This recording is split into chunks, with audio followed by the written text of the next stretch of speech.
where in the world can you take $25,000 of real money that you have and go put it down on a $200,000 asset and let the appreciation of the whole asset climb when you're only in for 25 grand, as long as you can tote the note? That's an incredible, powerful investment vehicle that you don't get with anything else. Cars depreciate, everything else, stock market's a guessing game. I don't throw darts at a board. I bet on sure things. Read Sun Tzu, The Art of War. Every battle is won before it's ever fought. Think about it. Welcome to another episode of the Profitable Property Management Podcast. I am really excited to have none other than John Bradford in studio. John, thanks for coming on. You bet. Thanks for having me. Well, John, one of the things I wanted to get into with you is just to learn a little bit more about you and some of your background. You've done a lot of work in the industry, out of the industry, and we've met a number of times. But frankly, John, I don't know a ton about your background, some of the early days. I'd just love to hear about that. Where are you from originally? So I grew up in South Carolina, a small town outside of Charleston. Studied engineering in college. Actually lived in Texas, which is where we're filming this. Lived in Texas for 1 year working for ExxonMobil as an engineer. Exxon moved me to Tennessee. They said, John, you're going to go to Memphis. And I literally knew very little about Memphis, except the birthplace of Elvis and all that good stuff. And so went to Memphis for 6 years.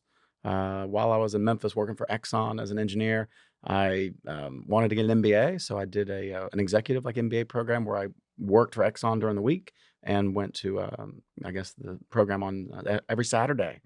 And somehow while doing that, I found myself becoming the University of Memphis Tiger mascot. Oh. So I had a lot of fun, met a lot of people in Memphis being the university mascot, because you meet a ton of people doing that. And it was just sort of a random thing that I was asked to do it, and did it for 2 years. And then IBM recruited me after getting my MBA. Then they moved me to Charlotte, was a 10-year IBM guy, and started taking I was in sales, and then took my commissions and started buying real estate as a hobby / levered investment. And that's how I got into property management, because I was managing my own assets. And I had friends at both Exxon and IBM that I keep pretty good bridges, I think. I'm a pretty social guy. And they said, John, go find me a house, and I want you to manage it. And so I started doing that. It just kind of snowballed. And that's how I got into property management. Awesome. Well, Yeah. I didn't peg you for an engineer. Yeah, I guess my wife would call me a mathlete. I guess I'm atypical. I'm pretty social. Like I said, I'm a social guy, and most engineers are quiet and introverted, and I don't fit the mold. But I knew I didn't want to be an engineer forever. I don't know. I guess I felt like I had this idea that if I was going to be I was an environmental engineer, and I had this idea that if I was an environmental engineer, I would be outside all the time. And I love outdoors. I like to fish and camp. And so I said, well, I'll just be an environmental engineer. And then, of course, I go into corporate America, where I was never outside. I was always in a suit at gas stations. That's in my rearview mirror now. Well, tell me a little bit about the training at those two large organizations, Exxon and IBM. You would hope, working in an organization of that size, aside from comp and a big ladder to climb, one of the things you would really hope for is some really great training. What did that look like? Yeah, there's no doubt that I think people, they throw stones at corporate America. I had really great experiences at both Exxon and IBM.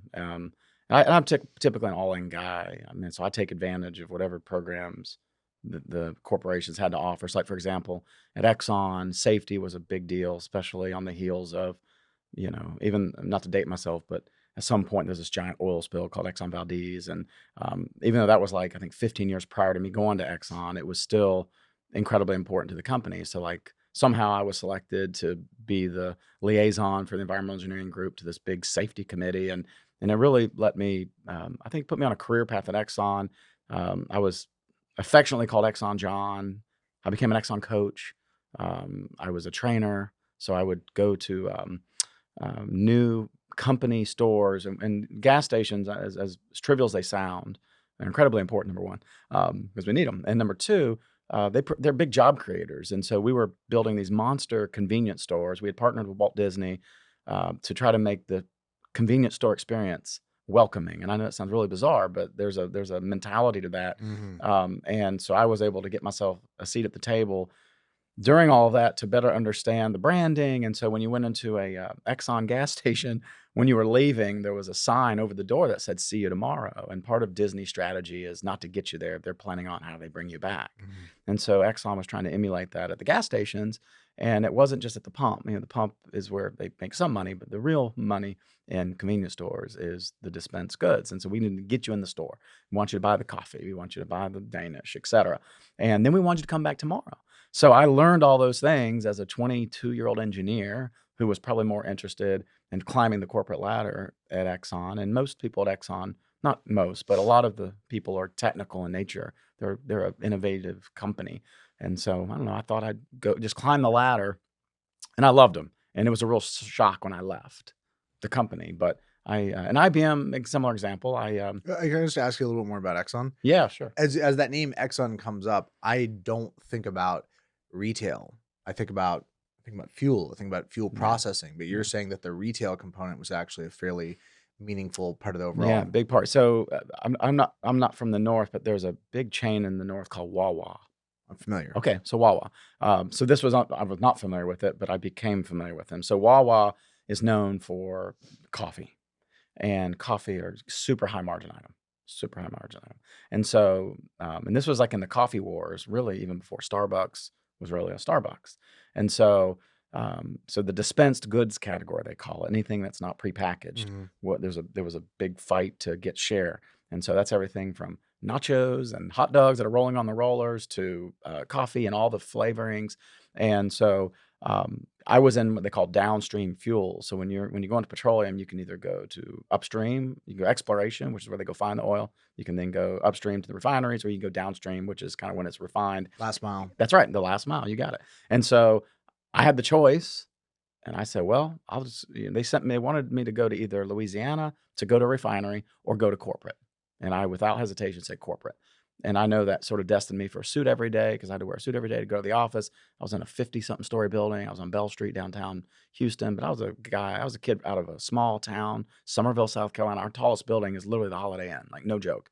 And I went there for my prom for dinner at the 10th floor on the Holiday Inn, looking at the harbor. Sounds grand. So it was wonderful, in the Waffle House later. But working in a 50-something story building as a 21 or 22-year-old right out of college guy, didn't know anyone in Texas, no one. I came here by myself. I grew up really quick, but I enjoyed I savored every moment of it. And to this day, I'm a huge Exxon Mobil fan because of the way they treated their employees. I think there's an interesting analogy here. What I love about small business and property management specifically is that it's the ultimate proving ground in many ways for great ideas, great concepts that you read in a Harvard Business Review. That's interesting. That's intellectual. But if you want to apply it on a small business landscape, things get real quick. And indulgent ideas don't survive. Only the best do. In the environment that you described, retail at a gas station, what did you find was kind of the interplay between corporates' desires and ideas and ambitions and just the reality of working with the folks and the staff that's running a gas station? Yeah. So, I was raised by I come from pretty humble beginnings. I wouldn't characterize this as poor, but my dad worked 3 jobs. He was a veteran, he was an Air Force guy. Also had 2 other jobs. My mom worked 2 jobs, and the house I grew up in is half the size of my basement in my house today. And that was the house I grew up in for 17 years. I never thought it was small. I never thought it was big. It was just home. And my mom and dad always, it was just an interesting observation. My mother, I do a lot of work with individuals with Down syndrome, and people ask me, well, why do you do that? And I'm like, well, there's something loving about these individuals. And my mother always exhibited that, not just by her words, by her actions. So she worked in the school system, not as a teacher, because neither one of my parents went to college. My dad went back to college. In fact, we graduated from college the same year because he wanted to get a college degree. So my dad graduated using the Air Force for a program. And literally the same year I graduated from Clemson University, he graduated with a 4-year degree, which was amazing, right? To go back that late in life and get a degree. But my mother always befriended the cafeteria workers, the custodian staff. And it was just like, to me, that was normal. But and I'm not being critical of any administration at school. It seemed like the teachers were less concerned about that. My mom was always hanging out and befriending the people that really did the work, the bus drivers, that no one gave a second chance to. And so it really taught me, that the world works because of hardworking people, Mhm. and really they're the smartest people in the room because they see everything. They observe, they see who's kissing, they see who's holding hands. They go and clean up things when people leave things behind, you name it. And so when I was at Exxon and I had this territory of 13 gas stations with about 28 employees each, because they're 24-hour stores, they have these shifts. And these are folks who typically may have an associate's degree that run the store at best, Mhm. definitely a high school diploma. And they're all good people. They're just hardworking, and that's their job. And so I would pull a third shift with them. Mm. And I just remember getting I didn't do it for show. I did it to send a signal to my team that we're measured on profitability and not a store near a jail. And I remember one night someone called in sick. And so I put on my Exxon shirt that I didn't really have to go work at a convenience store. It was my territory shirt. I'd go make my visits. And I went in and I worked the shift because it was the only way to keep the store open. And I didn't tell a soul I did it. I just did it. And somehow the word got out that I had done this. And I was surprised it was such a big deal. I guess looking back, I guess it's interesting that the territory manager would come run a convenience store. But to me, it was like, hell, it's my store. I get measured on profit. I can't close it. And I don't want to send a message to my employees that if you call in sick, Mhm. you get to shut the store down Mhm. because it's not our store to close. And so, and when I went to IBM, I did something very similar with AutoZone. AutoZone's a big retail car store. They had a 24-hour store. I went and pulled a shift at AutoZone, and I put on a red shirt, and I learned how to stack batteries, recycled batteries, and I did that because I remember the result that I got at Exxon, and I got the same result at IBM. I think it was like a shocker that they wouldn't expect someone at my level to jump in, and I'm like, man, this is like what we need to be doing. Like this is where you learn. Like this is where the rubber meets the road, folks. You gotta So, lead. You gotta lead from the front. I'm a big believer in that. I get it. It's relatable. Yeah, it So is. this great experience and Yeah. journey that you have at Exxon, Mm. and then you move. Why did you end up moving from Exxon to IBM?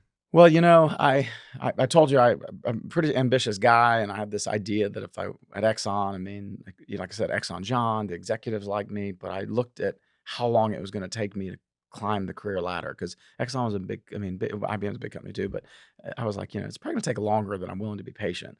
And I was in this executive MBA program. There were 35 of us. It was a fixed program, and most of my colleagues had kids that were probably 5 or 6 years younger than me. So I was somewhere in between, like knowing their kids and related to the children as much as I related to them. And so it was a fun place to be because, I was like the bridge between these two generations. I was 25 at this point. And I remember all my colleagues going, you got to get in sales. You have the personality for sales. The money's in sales. You got to get in sales, Bradford. And I heard that over and over and over. And then and again, my parents are like they buy CDs. They're very, they very fiscally conservative just because they save every penny. Like we're couponing people, like not like the crazy couponers on TV. But I'm just saying, like my parents save every penny and are very wise, and I feel like I have that. I picked that up from them. Um, but I guess I guess at the end of the day, I just feel like you if you're going to be someone that's going to get into sales where the money is, you don't want to forget your roots. But I wanted to have an opportunity to make more than just a fixed salary. Mhm. So IBM was looking for MBA hotshots in 2000, and someone like referred me, and then they gave me a $15,000 sign-on bonus. Now, 25 years old, $15,000 was a chunk of change. Like no doubt, like $15,000. And so, I'm curious. Did you save the $15,000? you know, Any I did. impulse buys I there? did. No, I did. I did. I saved the money. In fact, I bought my first house, and that $15,000. I mean, it was a ton of money. I mean, it still is a ton of money, I guess. But I'm like $15,000 just to like come work for you. Now, I will tell you, I don't mind sharing if I regret something. My first 6 months of IBM, I regretted going. I'm like, what have I done? I've like sold my soul to the devil because I didn't really know tech. I didn't consider myself to be some tech guy, but I was just learning, and maybe I was just getting out of my comfort zone. And now I'm realizing, okay, I've got a quota, I've got a target, and I'm such a like goal-oriented guy. Like I couldn't get it to go. And IBM has an old rule: if you miss 3 quarters in a row, you're gone, and that's just the way it is. And it's just a high-performance sales organization. And I was not in jeopardy of that, but I was thinking about I could be in jeopardy for that. And didn't want to tell my parents because they're like, why are you leaving Exxon? You love Exxon. They love you. And I'm like, well, I want to get where the money is, right? So I will tell you that I don't know what happened. Maybe I just relaxed and just said, hey, I got to get back to being me. So I focused less on the product and more about relationships. Mm-hmm. And I had Memphis City Schools, I had Methodist Hospital, I had Federal Express, I had AutoZone. I was in Memphis, Tennessee, so I had a lot of Memphis-based headquarter companies. So I became less of the IBM sales guy and more of just their IBM contact. Where if they needed anything at IBM, you come to me, and if there's a problem, I'm gonna get it fixed for you. And I just started being me, and then it clicked. Like it just clicked. And I'm like, oh, sales is nothing. It's just be yourself, have fun, smile, and your word is good. If you say you're gonna do something, you do it. If you say you have a meeting, you show up on time. And I remember getting my first commission check, and this was still physical checks, like direct deposit wasn't that big yet. And my first commission check was $96,000. And I'm 25 years old. No, 20, no, I was 25. I had this goal to make like 100 grand before I was 25. And I beat it.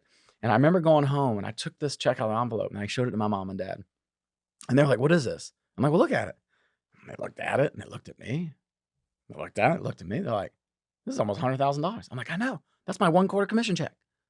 They're like, we've never seen that much money. And I'm like, well, I haven't either. And I'm like, now, of course, this was after I had gotten over this idea that, oh God, why did I leave Exxon? Now I'm going, now I know why I left Exxon.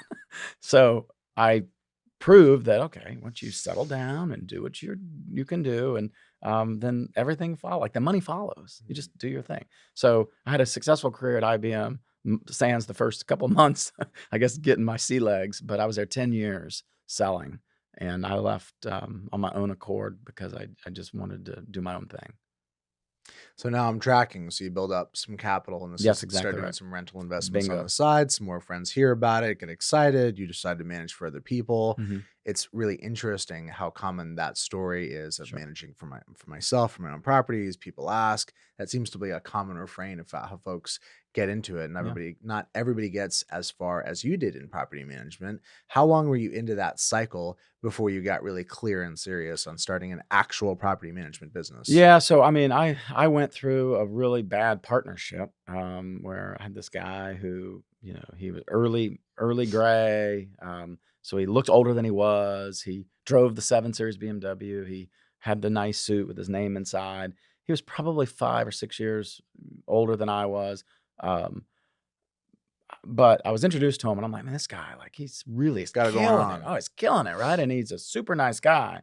Sort of learned later he's a super con guy, but I guess you have to go through these things to learn. Mhm. But what I learned was, I'm the talent. He's not. But he had me convinced that I needed him more than I knew that he really needed me.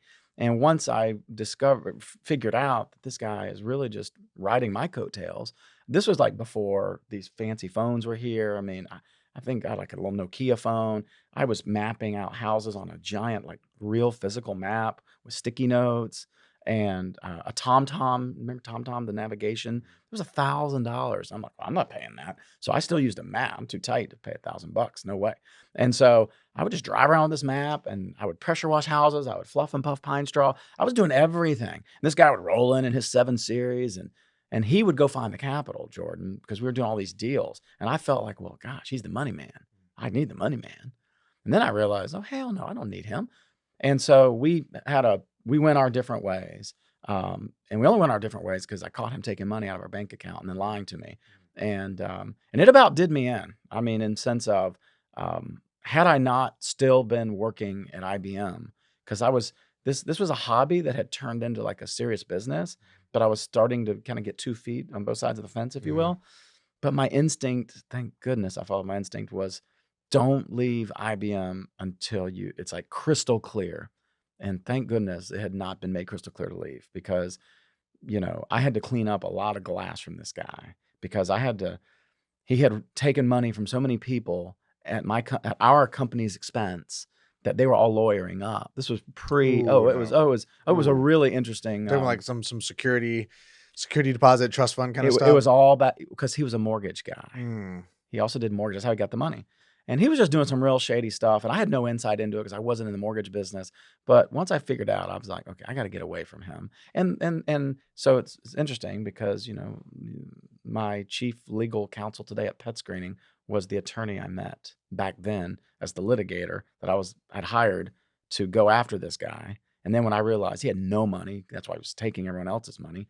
I probably could have put him in jail, but I didn't think that was the right thing to do because karma is a bitch, and I'm just not going to do that. So I went through that experience, but it just taught me I have a choice here. I can either Sunset Park Avenue properties, which wasn't what you know it as. It was completely different. We were flipping. We were building, flipping. But I said, you know what? I'm just going to do what I'm good at, and that is finding a house, putting a person in it, managing it, and I'm going to do it the right way. And I went and resolved every legal issue on my own nickel because I wanted to preserve. I had picked the name Park Avenue Properties. I had successfully got him out of the business, and I wanted to make every wrong a right, even though he did it. But it's like my reputation on the line. And to this day, I have realtors that still will tell me you could have literally left my client in the lurch. And I'm like, I know I could have, but I'm not going to do it. I refuse to because I don't want to be that guy. So I settled all of these things this guy created for me and just then did it the right way. And looking back, I promise you, he's kept his eye on me. And I'm sure he regrets everything he did because I think he'd like to be a part of what I'm doing. And he could have been because I treated him like a brother. I really did. I took him to Walt Disney with me and his family. And then his check bounced when we got back. And I'm like, okay, what's going on here? Oh boy. So you took your medicine. Yes. Chin up. Yep. That's right. Keep moving. Yep. John, one of the things that I choose to believe is that when I find myself in really tough situations like that, you take a hard slap, you take an L. I choose to believe that the scale that I'm taking it at that point in time will save me a much, much larger mistake later on. As time has passed, eventually we'll get to some of the more recent transitions for you. What did you take away from that experience? How do you feel about partnerships in general? Did that kind of burn you on partnerships? Have you applied any additional scrutiny to any other relationships as a result of that situation? The answer, so I do believe partnerships can work and do work. Unfortunately, I didn't experience that, but I believed in it.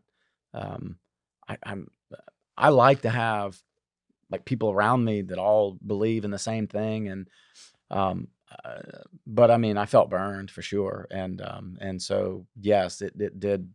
My view was jaded for sure on partnerships, but I was always careful and cautious not to criticize others because I know several partnerships that have done wonderful things. I think just in my case, I had someone that wanted half, but only wanted to put in 10% of the work, and a lot of show versus a lot of roll up your sleeves. And I'm a real doer. I don't ask people to do things that I wouldn't do myself or haven't done myself. And I think that's an incredible thing that I wish more people would do. We used to at fast forward in terms of got him out of my life. And so Park Avenue kind of started as the new Park Avenue. And we used to close the office, and our office we'd all clean together. And I always clean the toilets. I said, I'll clean the toilets. Because I was like, I can't ask my team to clean the toilets. I want them to see I'm cleaning the toilets. And I remember putting on the yellow gloves and cleaning the toilets. And I have twin girls, and they have a little business called the Tidy Twins. And they come and clean well, they don't do it now because we changed offices, and we have communal bathrooms, and the HOA or whatever does it. But in my old office, I told my girls, you're never too good to clean someone else's toilet, and you better learn that now. So they came to my office and cleaned toilets. And I mean, I think that's something that it's a work ethic that I think where a lot of people they either don't understand or they're not doing. So I think that hands-on, don't ask someone to do that you're not willing to do yourself. I think it means a lot to people. I dig that. You know what that makes me think about? It makes me think about the relationship between success and maintaining your edge. I'm grateful for every stitch of success that I have.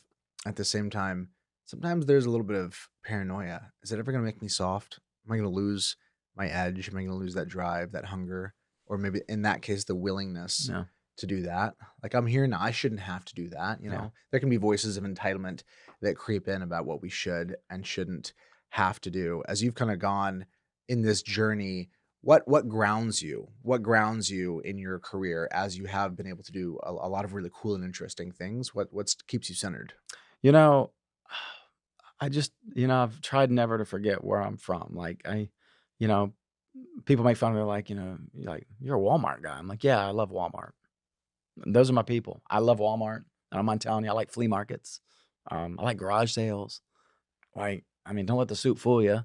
I'm just a regular Joe um, that wants to blend in with everybody else, and I don't look down my nose at people. I just not. It's just not in me. Like I just don't.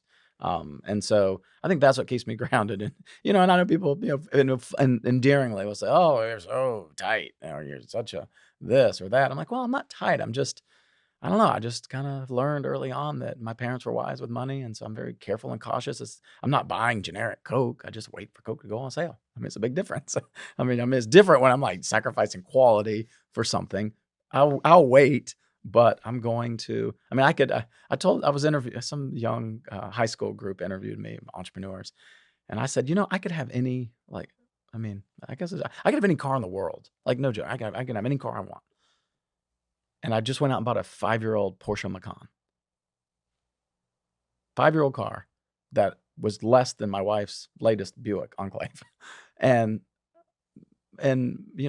why? Because I don't need a new car. I want a nice car, but I'll buy a used car. And so that's just it's like in my fabric. It's just so I think that's what keeps me grounded, because at the end of the day, I plan for what you don't expect. And IBM really taught us people who get focused on closing the deal, the ones that succeed the most are the ones that guess the problems that can go wrong.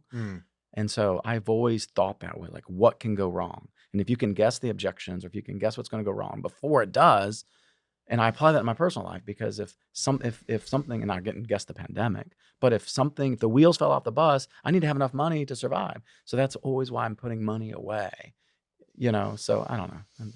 This is a great segue, actually, Yeah. to get into property management, the investor mindset, the folks that we serve in this industry as a whole has the ability to really facilitate life-changing outcomes for. Property management, I've always found, is a somewhat underwhelming term. It feels reactive by nature. When something bad happens, we come in. There's obviously a really proactive side, which is what you just said: wealth creation through real estate, an intentional plan, a strategy, a vision, and a partner that enables and facilitates that. Talk to me a little bit about the ideal client profile of the type of person that for many, many years you were really focused on helping at Park Avenue. I mean, there were just, frankly, there was people like me. I mean, for my first set of clients for quite some time were engineers from Exxon. They were salespeople from IBM. These were people who had decent jobs, who didn't have time to go find something, who trusted me immensely, and I meant it. I said, I would not sell you something that I wouldn't buy myself, and in fact, if you don't buy it, I might. And some I did, some I didn't. It just depends. And I wasn't bluffing. Like I truly was bringing them things that I thought was a good deal. My VP, who works at my current company, PetScreening, he and I were IBMers together. We were hired 3 months from each other. He was in Raleigh, I was in Memphis. And IBM, when we went to big sales meetings, they made us share rooms, which was interesting, right? IBM, I got me to share rooms. So we'd go to the Venetian. We did it several years in a row, and he and I would be roommates. And I got to know him really well. He's a very, very good sales guy. He was a radio personality in college, so he has that fun personality, but he's an accountant, but he's really not an accountant. So maybe that's why we got along so well. He's just a fun guy. And so, I think about, sort of this experience of people like Mike, who have these, great personalities, who just get out there and sell it. And he said, "John, go find me some real estate." And we're like rooming together. To this day, he has acquired amazing wealth of real estate, and he'll just say, "Because of John." And I'm like, "Well, it's not because of me. I just helped you go find the deals, and you've played the long ball." And so now all his assets are paid for. He's getting amazing cash flow every single month. Park Avenue, a pure company now, still manages them.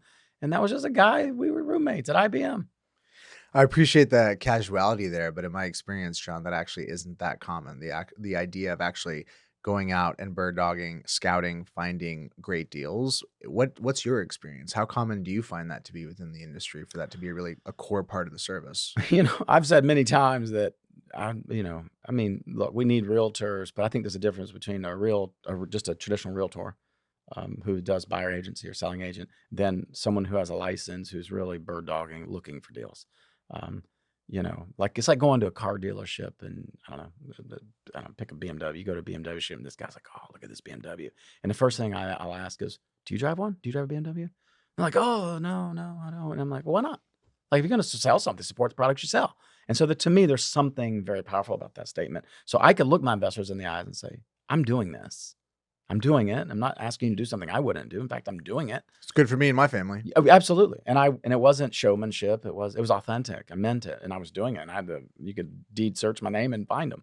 And so without being critical of others, it was no secret that not every realtor is a great investment broker, because they wouldn't know the first investment if they bumped into it. I mean, honestly, they just wouldn't. They just, they want to do a deal. Don't get me wrong. But they're not thinking about it as though they're going to use their money and buy it. And that's what I always did. I'm like, well, if it was my money, let me tell you what I do. And I feel like I drive a pretty tight ship when it comes to that. And so that worked for me. And I think I feel like I was successful at it. So I think that's a good formula. Bryn here from Lead Simple. I love Lead Simple, but that feels like a given. Instead of telling you why I love it, here's Sarah Hatch from Hatch Property Management. We're very happy, and I recommend so many people to Lead Simple because I'm like, oh my gosh, it changed our world. It's totally changed our whole way of managing properties and staying in contact. It's the best business investment I've ever made. To learn more and connect with one of my teammates, go to leadsimple.com/podcast today. I think there's an adjacency there in brokerage versus property management in general. I think about it as like you get the fast money, you get the slow money, That's you right. got the big sex appeal, you got the thing that really doesn't have quite as much glitter around it. I enjoy this side of that divide. I find it rewarding. I find like there's kind of a long game there. What's your experience between the divide culturally between brokerage versus the management side of real estate? So, I mean, my company used to do brokerage, and what I found with the brokerage is it's a bunch of pomp and circumstance and a bunch of egos, and it's quick money, but it's not respectfully, I didn't view that as a business. The business is the person. Mm-hmm. And I felt like if I want to grow a business, sans John Bradford, I didn't choose John Bradford real estate. I chose Park Avenue Properties. Which would be common, right? If you had picked John Bradford real estate. Yeah. I think a lot of people go and choose their name, and I can, and they're successful at it. They build a great reputation for themselves, but there will be a day when they don't do it anymore. Mm-hmm. So who's going to come in and buy that business? Because the name and the reputation is the person. So I was very careful to pick a name. Park Avenue Properties sounded sexy, New York, boutique. I wanted to sound big. And we're just a little podunk firm, but I didn't want to be John Bradford Property Management or real estate. And so, so I felt like, you're right. I think property management is one of the hardest jobs I've ever had comparatively to engineering. I mean, the academic rigor of engineering was tough, but beyond that, property management is like, it's a hard job. It's the scraps that like nobody wants. But see, I think the joke's on them, because if you get it managed well, yes, you have fringe cases of craziness, but that's what makes it entertaining. I mean, I'd rather have a job that's not monotonous, Mm-hmm. And so it's a spirited industry. I don't mind a few crazy things going on, but this is a thing that gives you on cruise control. And when the market tanked, man, I looked like the really smart guy in the room when I could say, yeah, well, I've got monthly residual income coming in. And so I didn't wake up one day and say I want to be a property manager, but I very quickly saw how the compounding of fees added up to something that could be really grand and great, more so than a brokerage, not to take away from brokers that do traditional sales. Of course. So that's why I did it.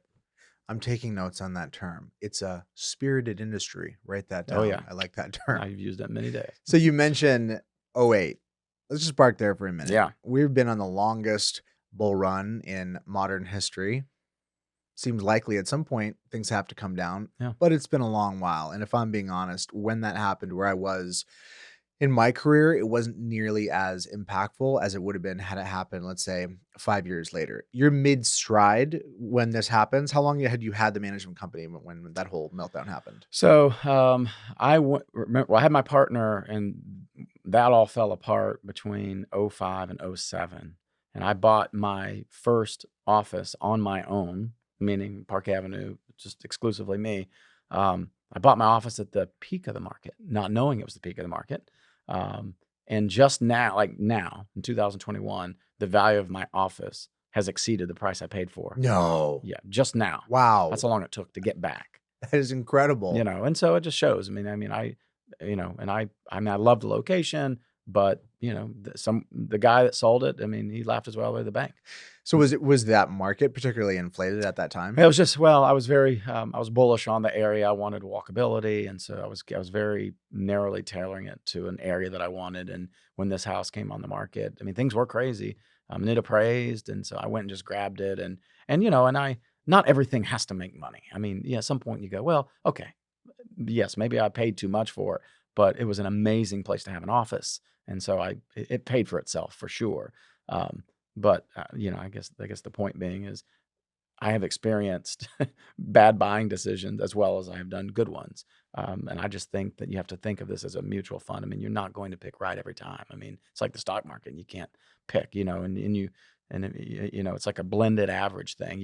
You buy, and right now interest rates are low. But I remember in 2005 when rates were 7-8%, that was low, because when I bought my first house in Memphis, rates were 11%.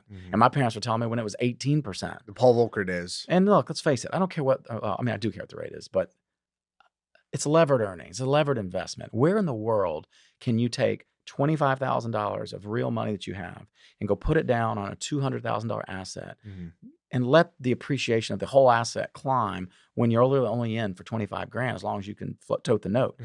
That's an incredible, powerful investment vehicle that you don't get with anything else. Cars depreciate, everything else, you know, I mean, stock market's a guessing game. So to me, real estate is, you know, I mean, just the cost of goods sold. I mean, I was looking at, well, if this thing burned down tomorrow, what would it cost to rebuild it? Hell, that was more than the price I was paying. So how can you go wrong? And the good news is we didn't go wrong. We did not. So how did the market feel about that economic premise that you're articulating at the time, right? You're talking about liquidity, the credit markets are tightening.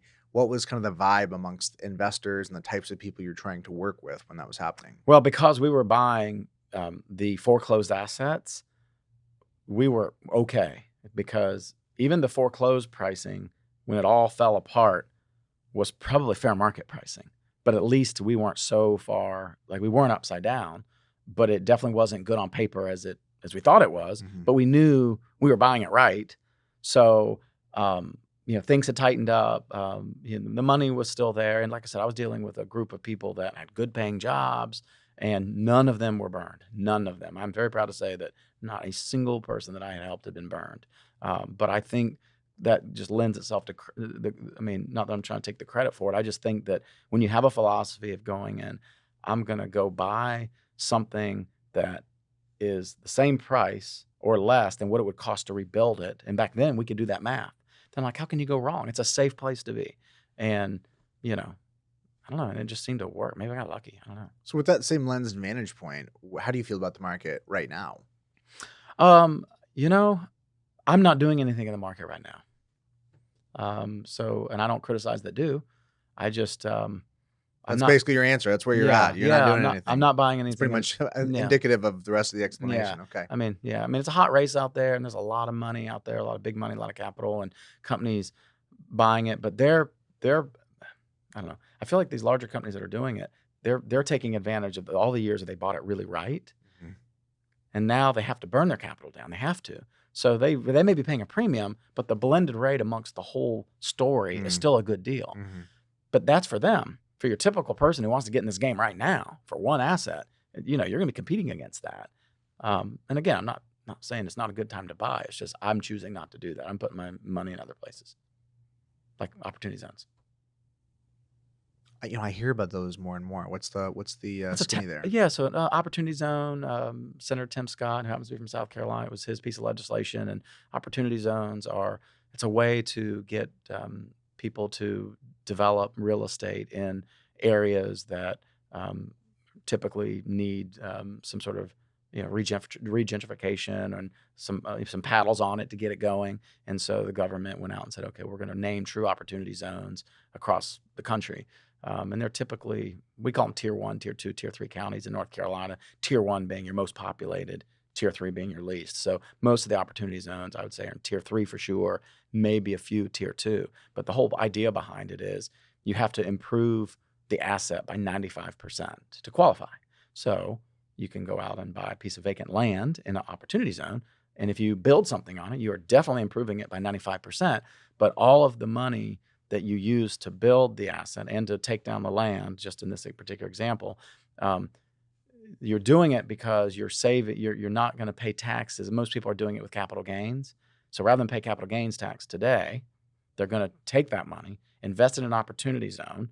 They will create a QOZF and a QO, I think DB, and maybe the other term. I'm sorry, I have attorneys that are helping me do all this, but you to put all this money that would be subject to capital gains, you could put them in these funds that you create to kind of shelter it from the rest of your money, and then you draw from that money to go build your asset, and then you have to keep it 10 years. And if you keep it 10 years, all the money you put in is tax exempt as well as all the appreciation.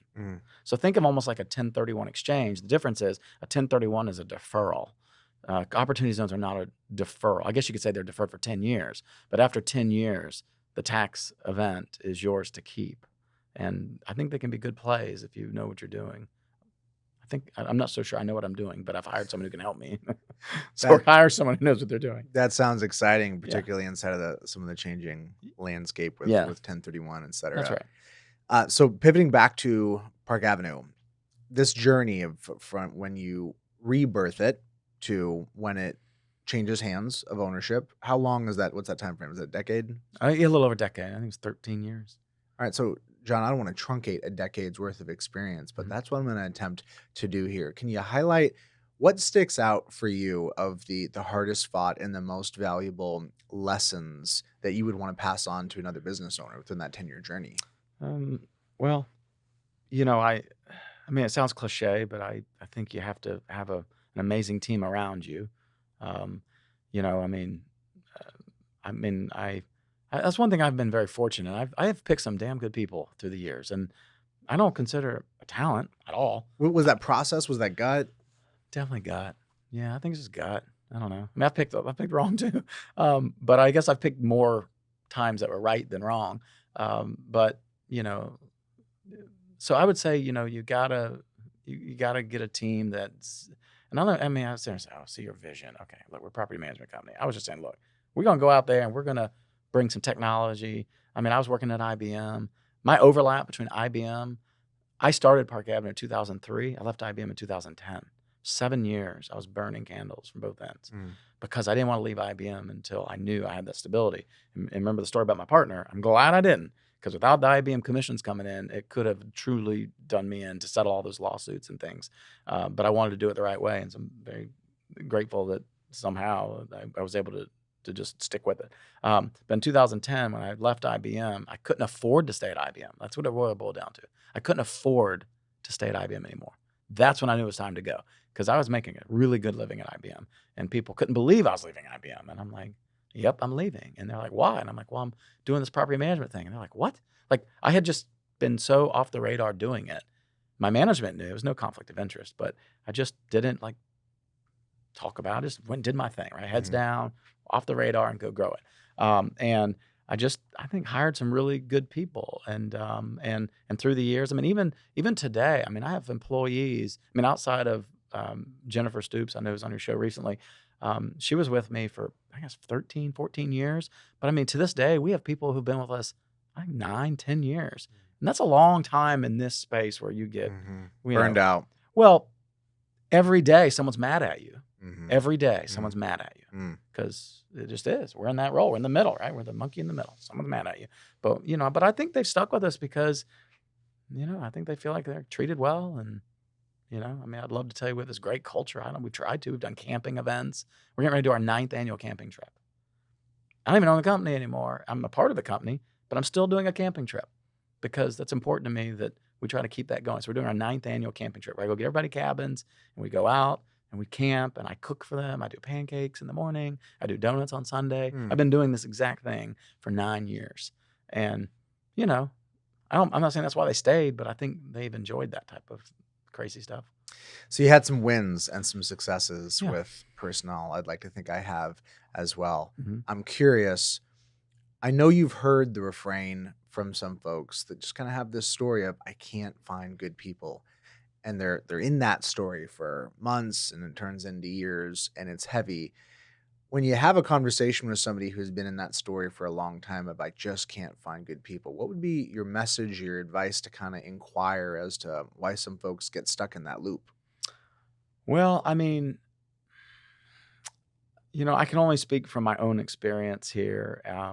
The people for me who, I mean, I'll pick on Jennifer Stoops because I think the industry knows her really well. Jennifer, I ran an ad in a newspaper classified, like a print ad, which doesn't really exist anymore. And she called me, and I didn't go, oh, she's going to be my right hand. Like at that time, I didn't know. But she called me, we interviewed, she came in, she's like, I'll do whatever. And I just think, frankly, sometimes it's right before your eyes. You just have to open your eyes and see it. And there are very capable and competent people who are loyal, and loyalty goes a long way with me. And Jennifer was, I mean, she started at the very bottom. I mean, we were a small firm. She was like doing whatever. And by the way, she wasn't alone. She had other people. Anyone at my company could have had the opportunity Jennifer did if they just would have seized the moment. So I saw something in her that she was willing to do the charity thing on Saturday and wear the company jersey, go the extra mile. I mean, sometimes you got to do more than just your job to demonstrate that you're in like Flynn, right? You got to go. And so she was willing to go to the elementary school and work the little carnival and this or that. And so her work ethic is really what positioned her, and so I would just tell people, you may have someone there that you're not even recognizing yet. You look around, like who? I mean, just like what's that? Like those lightning round questions, and you say the first thing comes to your head. So if I went in and said, pick one person to run your company the next 2 weeks, who would it be? And like the first person you say, you may want to say, why did I say that? And look into that because you said it for a reason, and maybe there's something there. There's a lot of good people out there. You just got to go look. Give me one more piece of advice on getting out of your own way. You have spoken at so many NARPM events, chapter, national, whatever. How many NARPM events do you think you've spoken at? Oh my goodness, I don't know. I like to talk, so 20, 30? Yeah, probably. Yeah, I've done my fair share. I mean, I've seen you at a number, and I'm not at most of them, so I know you're out and around, and I know that there's a lot of conversations that are kicked off as a result of that. Somebody want to take you aside. Hey, appreciate what you said. I got a situation. Can you give me some advice? Can you give me any more feedback just around a common pattern that you see folks kind of in that would be an example of getting out of your own way, where the solution is really just maybe a reframe on how you're viewing or dealing with things, an area where people commonly get stuck? I mean, I was just talking about it yesterday. I feel like, and I don't think this is exclusive to property management. It's probably any industry, but Small business. Yeah, exactly. But my observation has been through the years that people pay to come to these conferences, right? And then when they're here, they don't really take full advantage of the conference. And hey, to each his own. More notably would be walking a trade show floor, and you come across, let's say you find two things in the vendor show. You go, wow, these are really neat solutions or really neat things, and you get really fired up about it, and you take copious notes while you're there, and then you go home, and guess what happens? You get busy. Not a damn thing until the next conference. You're like, oh, I meant to do this, and see, like that is getting in your own way. And let me tell you something. I don't know a lot, but what I do know is when I was a new NARPM member and I went to conferences, and I remember Susan Albern when she started, night tenders. I don't know if you remember that. Yep. She started night tenders, and I'm like, yes, I'm going to do this. I went home. We did it. And it was one of the best decisions we ever made. I know Susan sold that business, but my point is, it was like such a no-brainer. And I went home and did it. And I didn't think twice about it. And I do think that property managers get in their own way by trying to do everything. And then they don't get to the things they really need that would free up their time to do more. And I never understand it. I can only observe it. Maybe it's just human nature. I don't know. John, you've done a lot in your career. And one of the things that I think about frequently is how do you make time to do new things? There's really two philosophies that I observe. One philosophy is I'm going to clear my plate. I'm going to free myself of all of these burdens, and then I'll have the margin to do something new. I like that idea. It's very attractive to me. I've never been able to execute on that. I was going to say, can you do it? The other idea is I'm just going to go do the new thing if I'm really clear this is what I am meant and supposed to be doing. If it's compelling enough, I lean in, and there's going to be some fires, there's going to be some yelping. But if I have the right team, it's a leadership opportunity. That vacuum can be filled, and it's opportunity for someone else. And there's a leap of faith. You kind of got to sort it out. But if you have the conviction, things will work. I'm going to have to assume that there was some of that that's happened with some of the voids that you have created by virtue of the new things that you've done. I'm thinking about the public service work, the work with pet screening, etc. How did you navigate or get to the point where you felt like you had permission to go do something that was obviously going to leave a hole in a vacuum in a role that you had previously held? So, I mean, I truly believe where there's a will, there's a way. And so if you have a mindset that you want to do something, then get it done. I mean, whether you clear a calendar or just pile on top of your calendar, get it done.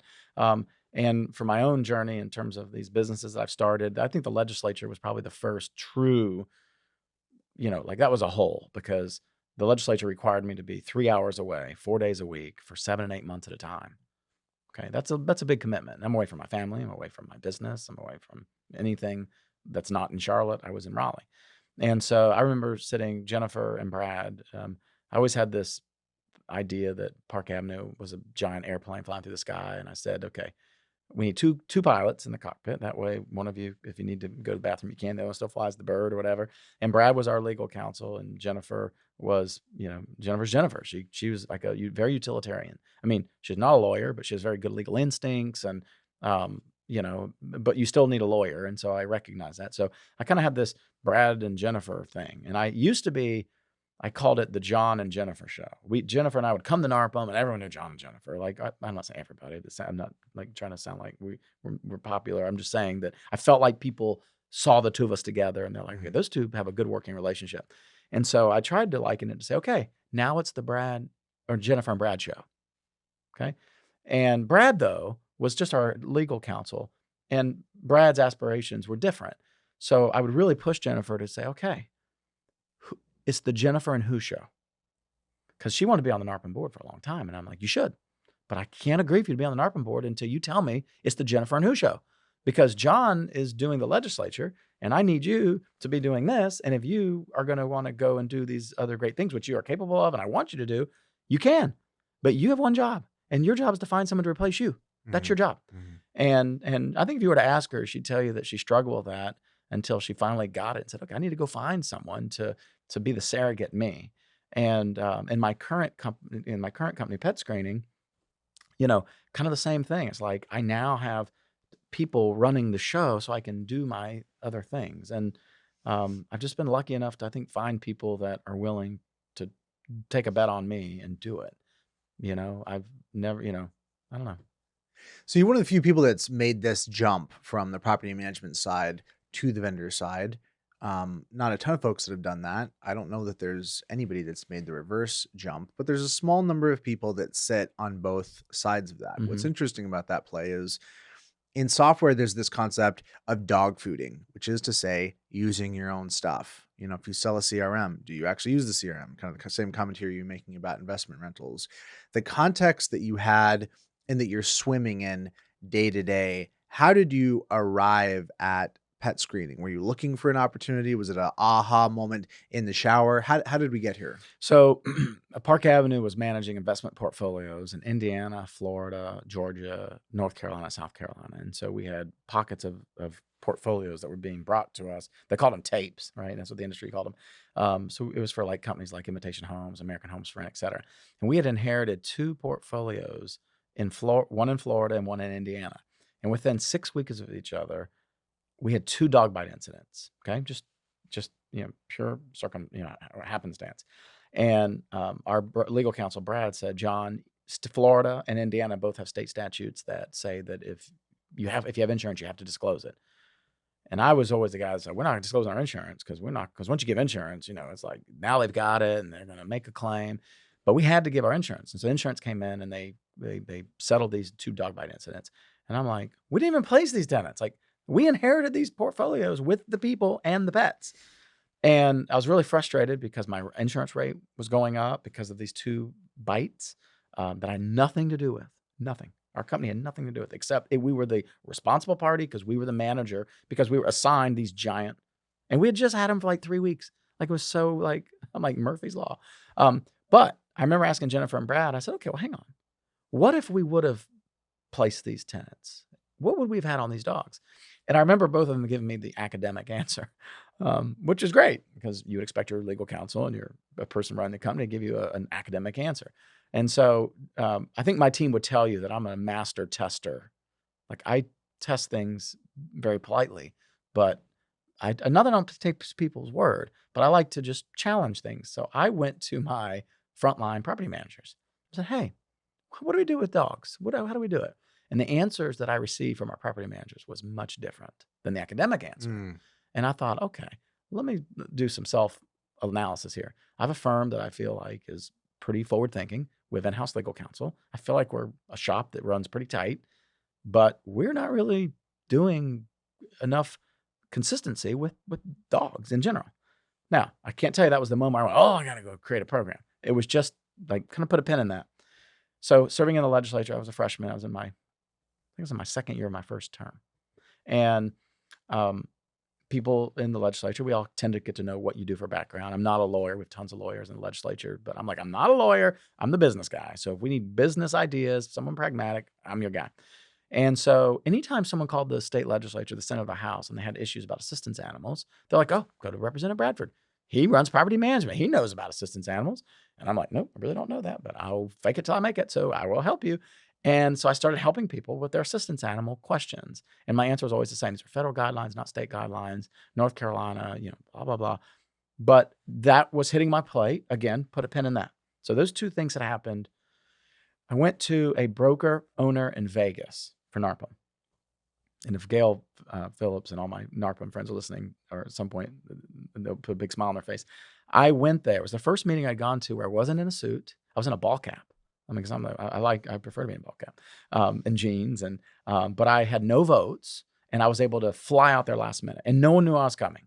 And I just kind of kept my mouth shut, and I show up at this meeting. There was 1,000 people, and I just kind of slip in, and I go into in that meeting, it's only main tent sessions, like one big room at the time. That's the way they did broker owner. One big room, one topic at a time, and you were all in this room together. And this had like 900 people, Vegas style room. They had 3 microphones across the back. They had the assistant deputy director of HUD's enforcement office speaking. His name was Brian Green. And Brian got up there to speak about fair housing issues in HUD. So I was expecting him to speak about familial status and disparate impact and probably assistance animals. And he had an hour, and he opened with assistance animals. And he never left the topic, ever, for the whole hour. In fact, they let him go 15 extra minutes. I think that's what Gail shared with me, because he was up there for a while. And the microphones, there's 3 of them. We had 12 people deep the entire hour. And a lot of people are asking the same question a different way. I'm like, okay, people, pay attention. This has already been asked like 2 people ago. But that's classic. People just want to say it a different way. And this poor guy would just keep answering the questions the same way in a different way to pacify. But it was in that room. That was my aha moment.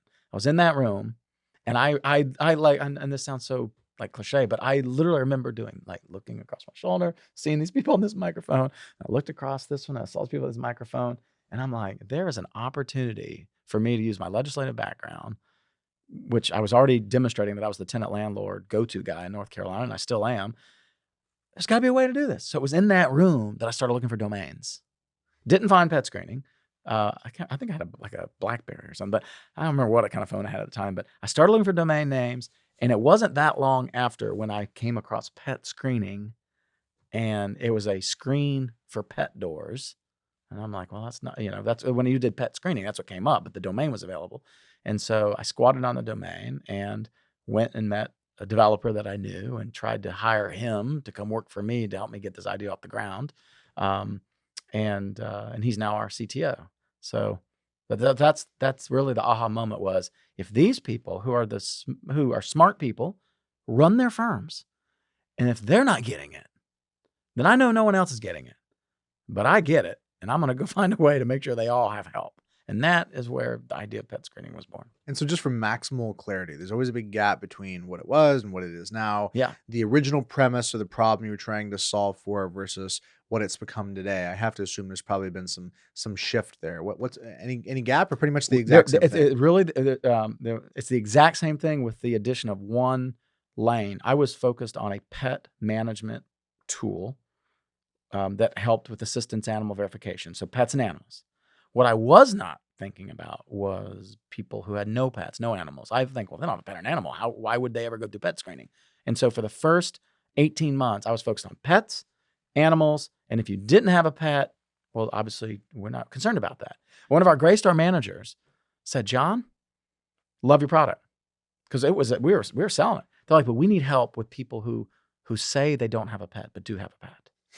And I'm like, that's interesting. So we came up with the idea of a no pet profile. So that was our third. So if you think of a bar stool with 3 legs, little did I know I only had 2 legs in my bar stool. It was pets, animals. The one we weren't thinking of was no pets. And if you think about every applicant in America, they fall in 1 of 3 categories. They either have no pet, no animal, they have a pet, or they have an animal, meaning, and I use pet and animal differently because in the context of fair housing, they are different. An animal being what, a bird?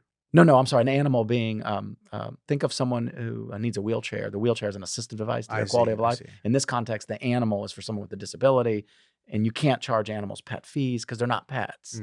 So assistance animals would be a leg, household pets would be a leg, and then people who have no pets. So the third thing that we've added in our tool that I did not think of from the beginning was this no pet profile, and it has been one of the greatest things we've ever done because we get people on the record who say they have no pet or no animal, but we make them affirm they understand that that means they can't pet foster, they can't pet sit, they can't let their girlfriend or boyfriend bring their pet over every weekend and shack. They do this, by the way, and they're not thinking about the liability that the culpability that they're putting their owner in or their management company. So our no pet profile gets them on the record acknowledging those policies because they just don't know.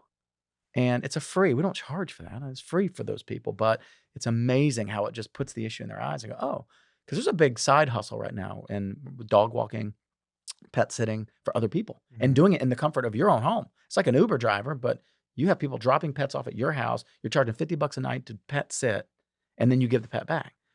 And that's great. And I'm a capitalist. Go for it. Make all the money you want. But you can't really do that in someone else's asset without them knowing. And that's all we're saying. You can do it, but you got to tell your property manager. So the no pet profile was one that we launched, 2 years after the product. That's only been, we've had some other cool changes, but fundamentally it's been pretty similar. And so in terms of where you kind of sit in process, this is the very beginning of the tenant application process, just to get technical for a minute. In Yes. that actual tenant application process, what step do you sit in? Right as soon as I like to call it the human application process, the people application process, when they submit their application for review is when our process would launch. Got it. So at the point that they're actually committing, paying an application fee, that's when they're kind of going through that. Right, but they have not yet been approved for their people application because we don't want to slow anyone down, but we don't want them going through our process unless they're serious about applying. So it's typically the humans apply first. I think of Yardi. So like we have a 2-way integration with Yardi. This is more multifamily, but Rent Cafe, when someone finishes the application in Rent Cafe and they literally hit the enter button, as soon as they hit enter button, within 8 minutes, I think, as our 2 products talk back and forth, we get an API call going, hey, pet screening, Susie Jones just applied at this unit. And then we grab that from Yardi and then we send a communication out to Susie. And so that's the trigger. I relate to what you were saying about being on that panel and everybody's asking all these questions. Assistance animals does, and I don't say this condescending, but on the one hand, it seems like a trivial issue, like how complicated can it be? And on the other hand, it seems like it must be pretty complicated because there is so much confusion as to, and there's the perception of leeway, but presumably there's like less leeway. What are the most misunderstood things about what actually constitutes an assistance animal? Well, people conflate 3 things. They conflate the Americans with Disability Act, the ADA, which really governs public accommodations, so restaurants and hotels and things that public are welcome. And they hear about service animals in the context of the ADA. And then they conflate that with the Fair Housing Act, which also governs assistance animals, But assistance animals under Fair Housing Act extends more than just service animals. ADA limits it to service animals only. HUD introduces this thing called support animals. So now you have service animals and support animals under HUD, but yet support animals are not allowed in public accommodations under the ADA. And then you have this other term. Then you have this other term called ESA. Well, ESA is just a buzzword. It's emotional support animal. An ESA is a type of support animal, but we'll hear people just exclusively use the word ESA. I know what they mean. What they're really trying to say is we have a support animal, and it happens to be an emotional support animal. You can have other types of support animals that are not emotional, but in my world, they're all support animals, okay? Then the third act they confuse is the Air Care Access Act, ACAA. That's airlines, because airlines have issues with it, and they all are different. They do, like a Venn diagram where the circles cross and there's that gray area, the shaded area where they cross. Those three acts do cross, but there are pieces that are exclusive to each one. The biggest example would be under ADA. Miniature horses out of the gate are permissible type of service animal. A miniature horse, yes. These are small little horses. They look like they're stuffed animals. They're about 36 inches tall. They're like a big, medium, maybe a small, large dog. But the reason miniature horses are welcomed as a service animal is because they have a longevity of 25 years for living. So the money you spend to train these horses, it goes a lot farther than a dog that only lives 12 years. Okay, so you'd get double or triple your investment. And typically miniature horses, because they're small and we call it horsepower, they're strong. So for people who are obese and have mobility issues, a small horse could move them easier than even if they went and got like a Great Pyrenees, who typically has a lifespan of 8 years. So a horse would be triple the life. So it seems sort of like an interesting thing that at dinner tonight, you could see a miniature horse at the table next to you. But under the ADA, you can't. But under Fair Housing Act, miniature horses are not out of the gate a type of permissible service animal. They're dogs only. And I still hear property managers talk about miniature horses because they don't know. The good news is they use PetScreening. They don't have to know. We got the wheel for them. But so anyway, I don't want to get too far in the weeds. And even attorneys don't understand it. And I get it. Attorneys have their lanes. But I always find it interesting when we have attorneys that are using our service because they're renting, because attorneys rent too, right? They're renting some apartment or some rental somewhere in America that's using PetScreening, and they get all puffy that we're breaking the law, and then they realize, oh, even they don't understand it. So this whole topic is kind of an ancillary to the legislative, legal side of property management. And while I don't know much or have a really strong opinion about miniature horses, appreciate you mentioning that. That was an interesting segue I didn't see coming. Yes. I think maybe an even broader issue would be things related to, let's say, the eviction moratorium. NARPM has a PAC. For a lot of property managers, it's probably not different than your average citizen. It's like, what's the connection between me and Washington? There can be some apathy. When you think about addressing your average NARPM member and talking to them about the impact, the level of involvement they can or should aspire to have, and what difference it could make legally, what are the issues that you think that they could reasonably impact or that are coming down the pike and might actually get someone off the couch? I mean, it does it's like a type of collective bargaining, right? You get a group, a PAC, and you go out there and you call on your lawmakers, and the more they hear from you, the more front and center they are. And trust me, it works. I can't tell you the number of emails that I'll get from a particular group, and I may not know them. I'm like, okay, I'm taking note.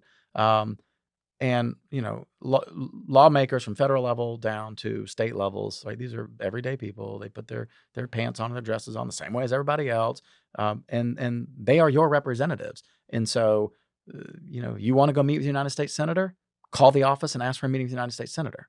You may be patient and have to wait a while, but you will get the meeting if you're persistent enough. And if they try to sideline you and send you to staff, maybe meet with staff, and while you're a staff, say, I really would like to meet the senator. You can get your way to these individuals. And even the people you see on CNN and Fox News, and they're always in the headlines, if Nancy Pelosi was your representative and you wanted to go see her, you could probably pull it off. They are representatives, right? And so I challenge people, some of the best legislation that I've, I think been a part of has typically come from people who have real life problems that surface it, because I don't know everything. I mean, I don't. And so NARPM and our PAC, and we enjoined on the lawsuit with the CDC, which is great. But I think it can make a difference. It does make a difference. And it just takes time. Nothing moves fast. And so I think you just have to, stay the course, and you got to be consistent. Because if you just Like stay in front of someone for like a couple of months and you go away. Okay, that's it. But if you stand in front of someone for like a year, 2 years, 3 years, a movement starts to happen. So And on what issues? I mean, what are the issues that you think are most critical to actually? property rights, I think, is the biggest one right now. I feel like property rights are under attack. I feel like this country is, I think the eviction moratorium is a great example of where, and I get it. We were in a pandemic, and people didn't have jobs, and we had to help people, but that was not measured. Meaning, if you were going to give unemployment checks to people and help for a pandemic, fine, but you need to earmark percentages of these checks to be used for their most basic essential services, including the roof over your head, utilities, because you need power, food. There was no measument for that. So people were, and I think people are inherently good. I do believe that. Sometimes I have to reach deep there, but I do think people are good. But I do think there's a lot of bad actors who took money and chose not to pay their landlord because they knew they weren't going to be evicted. And they took that money and they kept buying Grubhub and they kept buying food out and they kept doing everything else but doing what they should have done. And that was not what that was intended for. And I just think that's a great example of where big government can get in the way. And I worry that there's this mantra that investors who own real property, that they can just take it on the chin. Don't worry about them. But these are small business owners, Jordan. That's what they are. Those small business owners turned around our real estate economy, and we should be grateful for that. But I felt like we were turning our backs on them at the expense of almost a civil injustice that we need to help people and not can't evict them. And I'm like, well, the only reason you get evicted is if you're not paying your rent. Well, if you're not paying your rent, then that means you must not have a job. And if you don't have a job, then that means you must be getting some sort of unemployment. And in this case, you were. Well, then how do I know you're not using your unemployment, or you should be, to pay your rent? And I just feel like there wasn't anything measured there. And that in property rights, people telling you what you should do, and you should have to use this color house or this much brick and masonry product. That stuff drives me a little nutty, because I believe that if I'm going to buy something, it's mine. I understand rules, don't get me wrong, but I think property rights are under attack. I do. We live in some wild times. Who could have predicted where we're at, or that we'd even be having a conversation about those types of issues, at least at this scale? I appreciate the passion on that. I want to end on one other area where I'm hoping you have some passion. John, what is one worthy cause that you feel strongly about that receives your time and attention? Well, I mentioned earlier in the show that I'm a big advocate of the Down syndrome community. People have intellectual and developmental disabilities. I think they have very unique abilities. I try not to focus on their disability, but what unique abilities they have. I've hired 3 individuals with Down syndrome to work for my legislative office in Raleigh. And each person, from Paul to Megan to Matthew, had different strengths, just no different than my employees who don't have IDD. They have different strengths. And I just, it's something I'm very passionate about. In fact, at PetScreening, we've started our own philanthropy called PS for DS, PetScreening for Down syndrome, where we provide grant money to individuals with Down syndrome to go use for the sole purpose of adopting a dog or a cat out of a shelter for companionship. And so our goal is I like to say we want to save a life to save a life, because people with Down syndrome have amazing connections with pets and animals. I've seen it myself, and a lot of families can't afford the fees and things like that. So we provide a grant to help them. And you can't buy a breeder dog. Like, you got to get a foster. You got to basically get a rescue or a shelter dog. And that's been an incredible program that we've started just to kind of prop up my personal desire to help individuals with Down syndrome, and very passionate about that. And if you're having a bad day, go talk to someone with Down syndrome, and they will love you. They will unconditionally. They will hug you unconditionally. They will dance. They will sing, and it's unbelievable. I think they're angels. That's beautiful. Yeah. Thank you for sharing. You bet.